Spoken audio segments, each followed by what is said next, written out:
Maybe the coronavirus got the server. Could well be.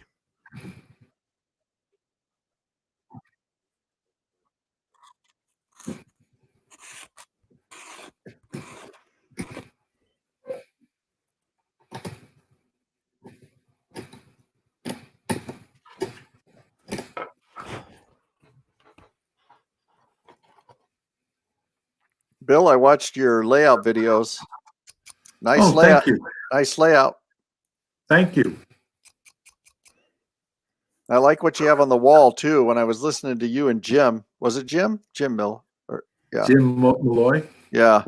The Amazing Grace on the back. That was nice. Oh yes, I am a professed Christian, born. Yeah. Jesus Christ, Lord and Savior, Bible believing, Genesis to Revelation. Me too. So that's what I appreciated it. Yeah. Sometimes I don't have any bumper stickers on my car that say that, because God's my co-pilot, but driving to New York, sometimes I let Satan drive.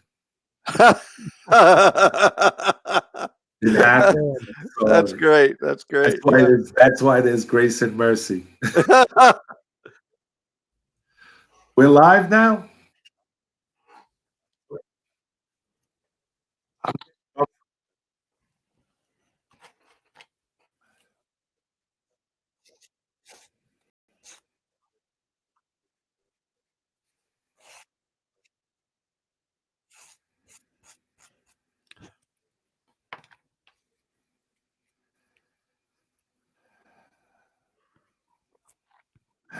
We're alive, but YouTube's dead. Yeah. Might have to do it another evening, perhaps. Well, I'm getting some. I can see the Q&A. People are. There's a network error. Twitch.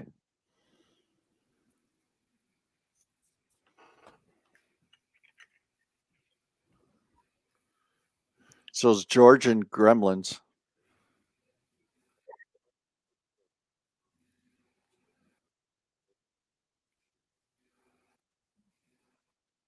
Does your audience stick around? I imagine they do. Yes, they do, because we send out I'm sending out a message now to them. Yeah. It's not the first time we've experienced technical difficulties.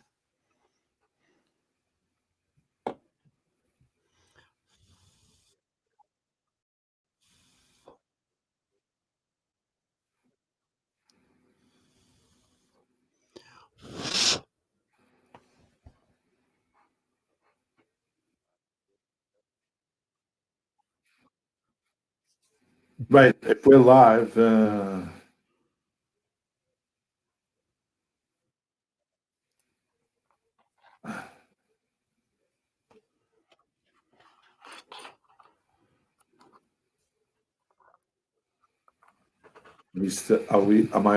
on. If you guys out there anybody out there in we see and hear you guys. John 2618. John says he hears us. Hey, Big Bill, Mark Donovan. Hey, Mark from Massachusetts. Hey, your boy Tom Brady went to the Buccaneers. So they can hear me, John, on YouTube. Yo, hey, it's Model Railroading Live once again. I ain't going over the intro, bros. This is Model Railroading Live. This is Big Bill. We're doing Who's Big Bill talking to tonight? And tonight we're talking to Scott Thornton. Mm-hmm. I only remember the last name, Scott, because of John Wayne and The Quiet Man. Mm. His name is Thornton. Yes, I remember that. Well, we have Scott Thornton with us from Iowa Scale Engineering, and he and his group there at Iowa Scale have come up with something really amazing. I think that it's better than sliced bread, and the guys in the sliced bread company are having a fit over this because the Proto Throttle has been introduced. Scott, welcome to the show. Thanks, Bill. Appreciate it. Good to be here. Well, it's a pleasure to have you. We also have Miles Hale with us tonight, Professor Miles. Thank you so much. He's here to make sure that I don't screw up anything technical or make a total donkey out of myself. But Well, then, in terms of technical analysis, I've totally failed so far, right? okay. Well, no, that's on the YouTube. That's not on us. Oh, okay. All right. That's on YouTube. If any of you guys have come in and you've noticed that we had a little bit of a glitch going on here, and we got it worked out. We're apparently live as of right now on YouTube. I don't think so on Twitch yet, but we've worked it out where we are now live on YouTube. So, guys out there, we're gonna proceed. So, Scott, Yes. thank you so much for being a part of this show. You know, as we were talking last night, the advent of, I remember when I was getting back into the model railroading back in the 80s, DCC was starting to make, headway. They were like putting it out the magazine and everything. And now recently, you've kind of brought the game to a new level with this throttle thing going on. Can you tell us a little? I first and foremost think it's a great addition to model railroading. Can you just give us a little background on how this came about? Sure. Yeah. I appreciate your comments. Yeah. Several years ago, well, first of all, I'm a diesel modeler. So, sure. How's that? Is that better? Yeah. Okay. Okay. Sorry. Sure.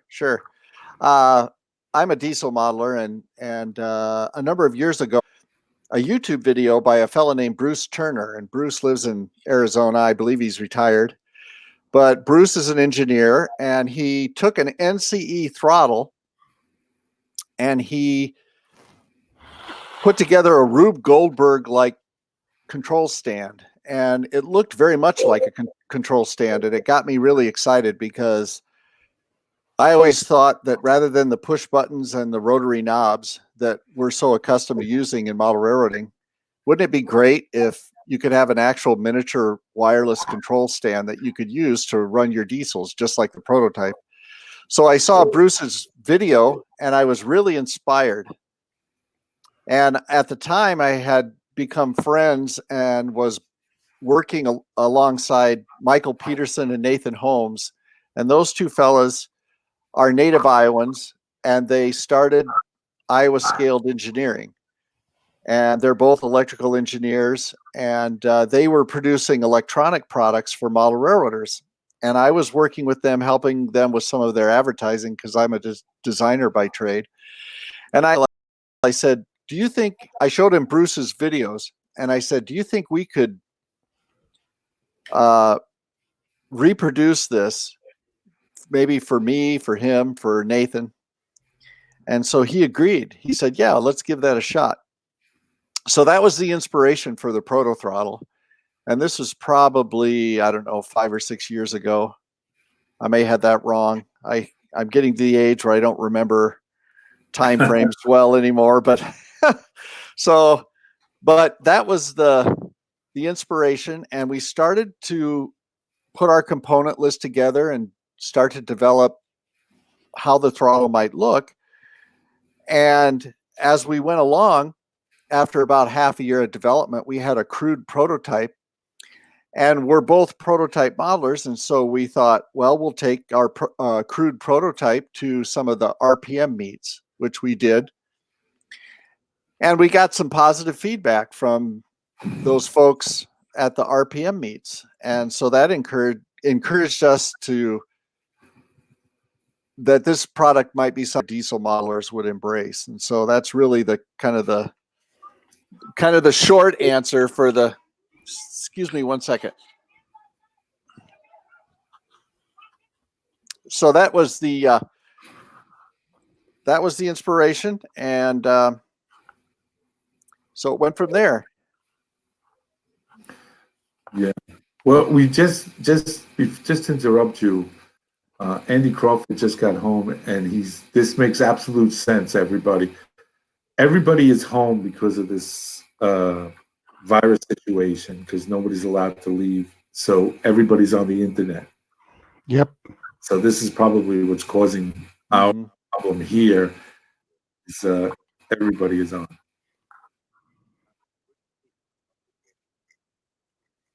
No, are we still live, John? Okay, okay. So we can. All right, all right. So that's probably the reason why. So you know, just so I'm sorry, Scott. You were saying. Oh, that was it. I'm sorry, my phone rang and I got interrupted, Oh, but I forgot to mute my phone. And so that was the inspiration for the throttle, and then took about a year and a half to develop the throttle before we sold the first one, and it's kind of gone from there. We've been marketing the throttle now for about 2 years, and we just recently sold our 500th unit, and we seem to be gaining a little bit more traction. You know, that exponential curve. You know, more yeah. people are starting to learn about the throttle, and it's exciting. We the three of us enjoy doing it, and it's just a fun thing to do, and it's exciting to see diesel modelers embrace it and enjoy it. And we've had virtually, I can honestly say, we've had virtually all of our customers say that the experience of using the proto throttle puts them in the cab and really adds a new dimension to their modeling operations. And so that's really exciting. Scott, do you have a throttle? You have your own throttle. Could you show it? Freddie Model Railroad would like to see it. Show the Yeah, throttle.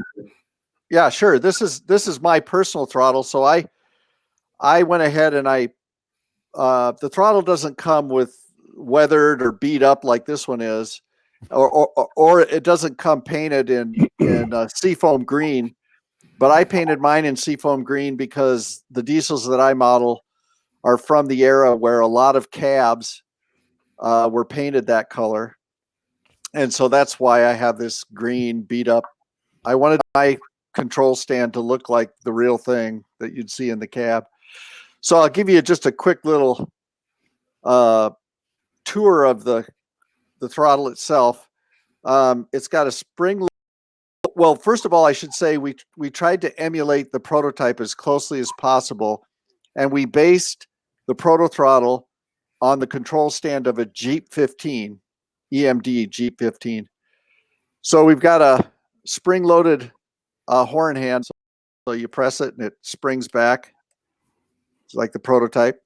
And then we have a latched bell, because on the prototype, most of the bell buttons, you know, you pull it. It's like a plunger type control. You either pull it and then you push it. So Right. it's latched. So that's the bell right here. And then we have the throttle handle, which is fully detented. That means that every notch clicks just like the prototype. So it's all segmented that way. So it's got all 8 positions plus idle. And then we have a reverser that's also detented. So it's neutral, and then you've got forward and reverse. And then we have a variable brake. This is disengaged. This is fully engaged. And it's resistive, so it has a little bit of a resistance feel in the brake, like you'd get with a real brake. And Right. we didn't. There's not really a good way to emulate the train brake. So you could think of this as the independent brake or the train brake, because it obviously in model form it stops the train. So, and then we have front and rear independent lights, and these switches go from off to dim to bright and to bright with ditch. And then in addition to that, we have a LCD screen here and 4 control buttons, plus this big auxiliary button, which is latched as well, like the bell. And the auxiliary button is a nice feature. For example, modelers who use Loc sound decoders, for example, they can use this auxiliary button to have the speed, what's it called? Full throttle. So you can click on that and lock in your speed. And then these two buttons on the, well, actually on this side, on the right side, these two buttons are programmable to other functions when they're not being used as programming buttons. So when you turn the throttle on, you get a little bit of a little intro. I don't know if you can see that. It might be too bright. And then it goes to the screen. And that's the layout of the throttle. So, and then we also have a lanyard here. And then we also include what's called a love handle. It's a little like cell phone strap that you can connect to the back of the throttle to slip a finger in the back, and it makes it very comfortable to hold the throttle. The throttle only weighs 2 ounces more than an NCE hammerhead throttle. So that'll give modelers an idea. And as you can see in my hand, it's not that large. It's comfortable. So yeah, Lambertino says it's fun to use. I have a coal hauling layout with a 3% grade with helpers. It's like operating a real train. mm-hmm. And Andy Crawford said, I just got mine today. It is beautiful. Oh my goodness. Thanks, Andy. I appreciate that. And Mike Lambertini says again, I'm receiving my second one on Friday. Wow, thanks. How do you, Sparky 107 says, how do you access all the other functions?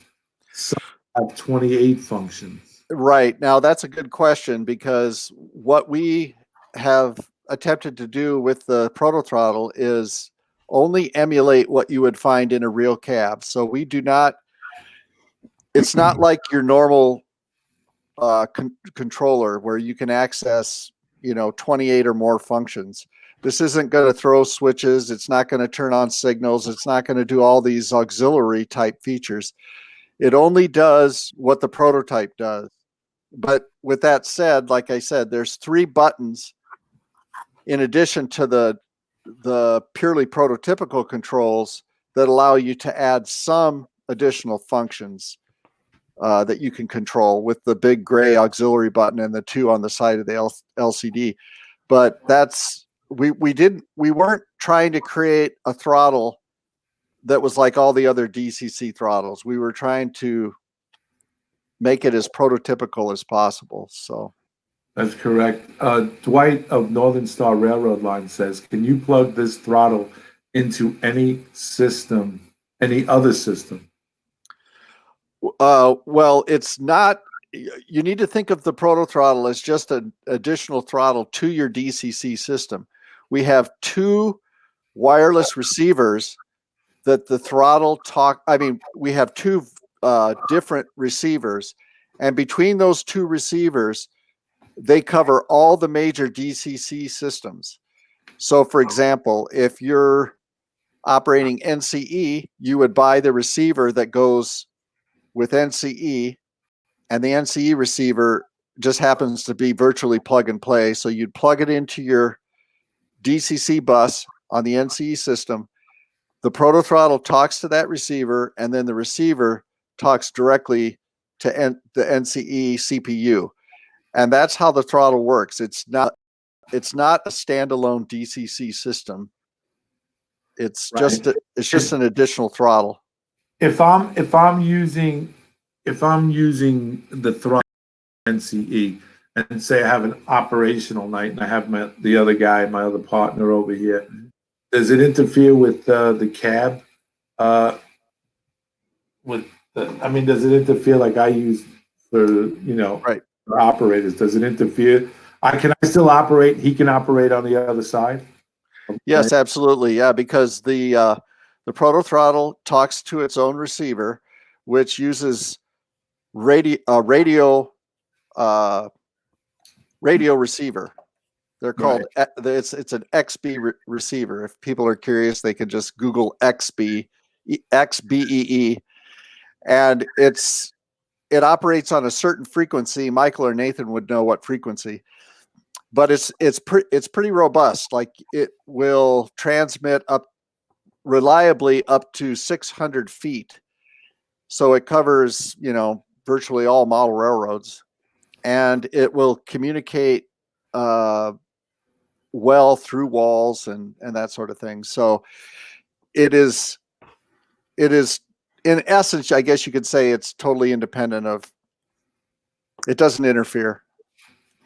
Yeah. Can I ask a double question on it?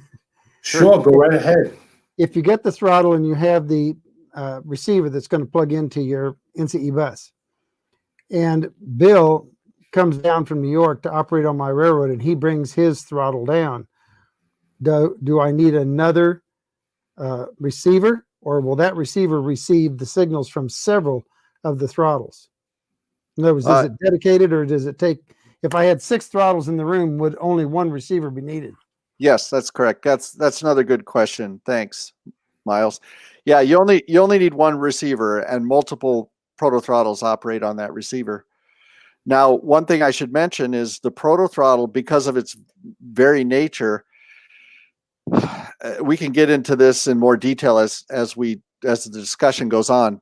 But you have to set up your locomotives, if you want them to operate hyper prototypically, in a certain manner that your other locomotives on your that you might not normally set them up as. For example, you want to max out your momentum on the decellers when it decelerates, because when you go to idle on the throttle handle, you want that locomotive to coast for as long as possible, because that way you utilize the variable brake to engage the brake.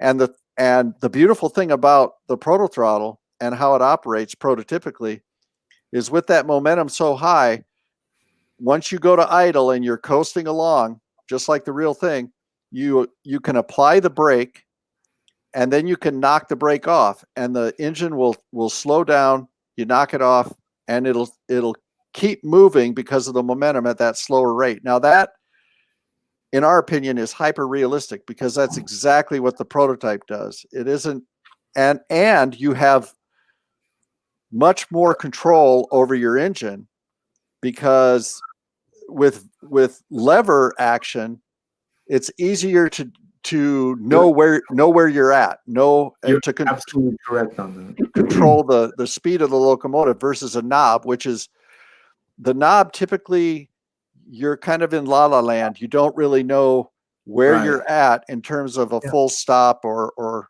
that sort of thing. So the proto throttle makes it, modelers really like that feature. So if I were going to visit at a railroad, I would want to take my engine, which is already programmed to that maximum momentum, and put that on, and his receiver should receive, and my engine and my throttles that I bring still would operate okay. Yes. Yeah. Okay. And that's the neat thing. That's what a lot of people do, Miles, is they'll bring their engines that are fine tuned for the proto throttle to the layout, and they'll operate that way. Now, I should also say that layout owners, a lot of them who have embraced the proto throttle, have started to pick their decoder of choice and then move toward that decoder as they add more motive power, or switch out the decoders to make their layouts decoder specific, because it's much easier to program consists and things like that with consists that have the same decoder. When you start to mix all these different decoders together, and as we all know, even though there's NMRA standards for DCC, the decoder manufacturers don't follow those standards. And I mean, some do, but some don't. So you get this mix, and it gets, you can get locomotives to work well with the throttle in consists, but it's much easier if you have them all using the same decoder. So all right, then I have another question for you. When I was actually a switchman, and I was for a few years, Bill used to be a motorman for the railroad there in New York City. If I were switching on a switch crew, and this is a problem that I normally have with momentum, if I would tell my engineer to kick it, in other words, he's going to wrap that thing up at throttle 6, 7, 8, he's going to really rip on it to give me a push, because all of our switching in San Antonio, which is where I was at the time, was flat. So you had to get some speed up. The pin would have been pulled on the car, the lever for the coupler control, and the car would have been allowed to roll. And then you tell the engineer to stop, and he pulls his brake on. If you're using a normal momentum throttle, you can't do that because the momentum keeps that engine rolling too much. And you can't put it in emergency stop because that throws everybody in. So what I'm hearing from you is that your throttle will take that throttle 8 kick move, and then I can use the brake then once I throw the throttle back into idle, which is what the engineer would do, throw it into idle and then use his engine brake then to brake the engine and stop whatever cut of cars he still had a hold of, or to stop himself and let the cars roll on into the track.